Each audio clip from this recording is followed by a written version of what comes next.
তিন ধরনের ঘরে আপনার মেয়েকে বিয়ে দিবেন না, তাহলে কিন্তু আপনার মেয়ে কখনো সুখে থাকতে পারবে না।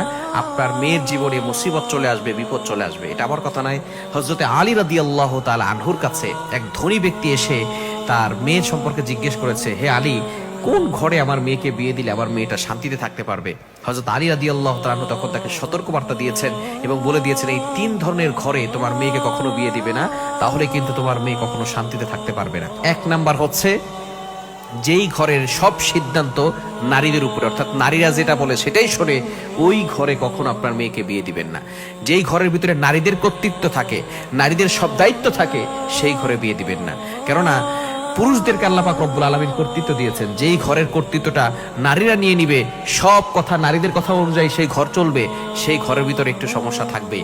কেননা একজন নারী আরেকজন নারীকে দেখতে পারে না, একজন নারী আর একজন নারী দেখতে পারে না। বর্তমানে আলহামদুলিল্লাহ ভালো হয়েছে। এখন বর্তমানে আবার অনেক জায়গায় এমন হয়েছে, জাহিলি যুগের থেকেও খারাপ হয়ে গেছে। দেখবেন একটা মায়ের যদি প্রথমে একটা মেয়ে সন্তান হয়েছে, তাকেও কিন্তু ভালোবাসে, যে আল্লাহ দিছে আলহামদুলিল্লাহ। কিন্তু পরে যদি একটা ছেলে সন্তান হয়, তাহলে দেখবেন মেয়ের থেকে ছেলেটাকে বেশি ভালোবাসে, ছেলেটাকে বেশি বেশি কোলে করে রাখে, ছেলেটাকে সবসময় আদর করে। হ্যাঁ, ছোট ঠিক আছে, কিন্তু তারপরও মেয়েটাকেও তো করতে হবে, ভালোবাসতে হবে। কিন্তু দেখা যাচ্ছে মায়েদের ছেলেদের প্রতি টান বেশি, আর বাবাদের মেয়েদের প্রতি টান বেশি। আবার অনেক সময় কিছু বাবা এমন আছে, মেয়ে বারবার হলে বলে আমার একটা ছেলে লাগবে, তুমি শুধু বারবার মেয়ে জন্ম দিচ্ছ কেন?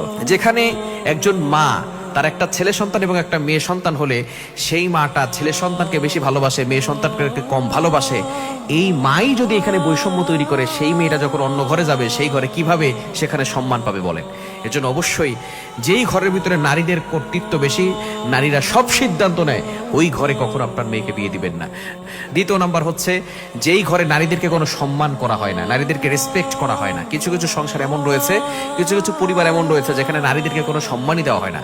তার নারীদেরকে যেভাবে বাজেভাবে ব্যবহার করা হয়, তারা মনে করে নারীরা কোনো সম্মানের পাত্রই নয়। অথচ আল্লাহ পাক রব্বুল আলামিন নারীদেরকে বেশি সম্মান দিয়েছে। কোনো বাবার পায়ের নিচে সন্তানের জান্নাত নয়, মায়ের পায়ের নিচে হচ্ছে সন্তানের বেহেশত। তিন নাম্বার, যেই ঘরের ভিতরে তালাক বেশি হয়, ডিভোর্স বেশি হয়, অর্থাৎ সেই ঘরের যে কর্তৃত্ব, যারা যে সমস্ত পুরুষ আছে তারা বেশি বেশি তালাক দেয়।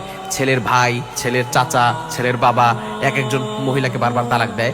এই ধরনের ছেলের সাথে কখনো, এই ধরনের পরিবারের সাথে কখনো আপনি আত্মীয়তার সম্পর্ক রাখতে যাবেন না। কেননা কোনো ঘটনাক্রমে যে কোনো সময় আপনার মেয়েটাকেও তালাক দিয়ে দিতে পারে। এরকম যদি হয়, তাহলে কিন্তু আপনার মেয়ে কঠিন বিপদে পড়ে যাবে। এজন্য এই তিন ধরনের ঘরের সাথে কখনো আত্মীয়তার সম্পর্ক করতে যাবেন না, তাদের সাথে মেয়েকে বিয়ে দিবেন না, তাহলে কিন্তু আপনার মেয়ে অশান্তির ভিতরে পড়ে যাবে। আল্লাহ পাক রব্বুল আলামিন আমাদের সকলকে এগুলো বুঝে তারপরে চলার তৌফিক দান করেন।